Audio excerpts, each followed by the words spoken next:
we have to bear in mind that a lot of the money that we're going to get, we're not going to see. If it's your life's work, surely it's worth spending a little bit of time just getting it right. So my advice is always,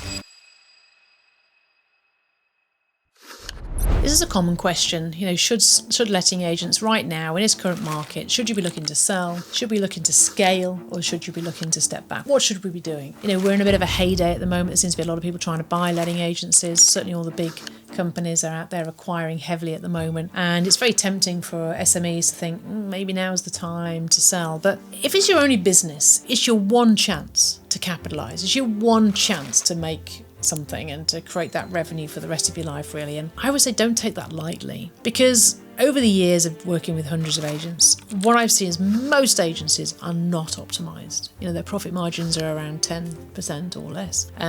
They've not optimised, they've not scaled, they've not really sought the value in their business. To me, that's a lost opportunity. If you've worked in a business for 10, 20, 30 years and then you're going to sell it, I personally would spend the last few years really scaling that and optimising it. So one of the things that we've coached quite a few people through that wanted to sell was, let's give us 18 months, let's optimise the hell out of this business and see what we can do. And quite often we can take a letting agency from, say, 300,000 turnover to 500,000 pound turnover quite easily in a year, 18 months, which means on the multiplier, 1.5 times, 2 times turnover, you're going to get a lot more money. Because don't forget, now the tax is pretty brutal. The BADR relief is disappearing. We're now paying a lot more in tax. And so we have to bear in mind that a lot of the money that we're going to get, we're not going to see. And so we need to create that headroom, really, to allow for the taxation and the costs that are going to come from the costs of selling, legals, maybe you're using an agent, the taxation. And don't forget, tax is paid up front as well. And if you're getting stage payments, quite often you end up with very little money at the beginning, and then you're hoping you're going to get the money at the end. And if they've got clawbacks in there, you might not get all of that. And so if it's your life's work, surely it's worth spending a little bit of time just getting it right. So my advice is always, don't just sell.